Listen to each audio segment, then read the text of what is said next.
I talk to a lot of business owners who don't understand branding, or they say, I don't believe in branding. I say brand early, often, and always, because it's an always on activity. Brand or be branded. You have a brand whether you like it or not. And so that's my big piece of secret sauce. The organizations that I've seen scale rapidly and do it profitably and with focus and have fun while doing it. One thing that they all have in common is that they think of themselves as a brand and they manage their business as a brand. Okay, so let me ask it. So the term gets thrown around a lot, brand, and a lot of people are definitely introduced to brand yourself, and what you said, you have a brand whether you like it or not.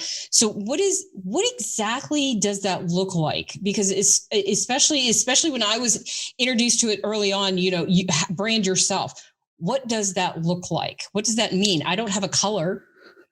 People think brand, they think colors and fonts. Yeah. When you think of what a brand is, like your mind immediately goes to, that metal, that iron thing that gets heated up in the fire and then they use on the rear end of a cow. Right. And initially that's really what a brand is. When I think about what a brand is, whether you're talking about a brand for, a gigantic multinational global corporation, or, you're a solopreneur, you're an entrepreneur with, a micro business of some kind, what your brand is, it's the collective emotional response to your product or service. It is the thing that transcends the functional benefits of what you are providing.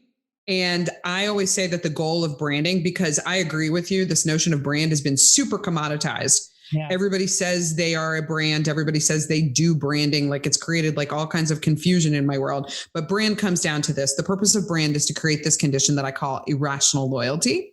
And irrational loyalty is where you are so indelibly bonded to something that you would feel like you were cheating on it if you were to choose something else. It's like how I feel about my iPhone. I'm a single middle-aged woman who, I meet new people and we exchange phone numbers and things like that. And maybe I'm going to try to arrange a dinner date with somebody. This is how irrationally loyal I am to my iPhone. If I get a text message from a new dude and it comes through with a green text bubble, I get a little bit twitchy because I make up a story in my mind about what this person is like because he doesn't use an iPhone.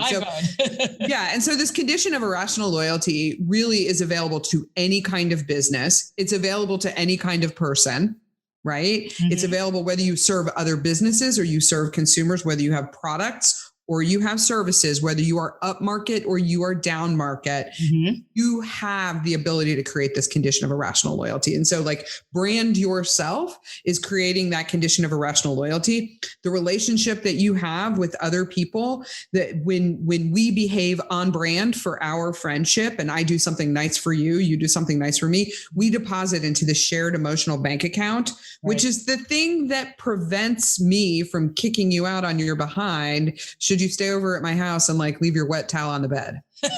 Right. Yeah.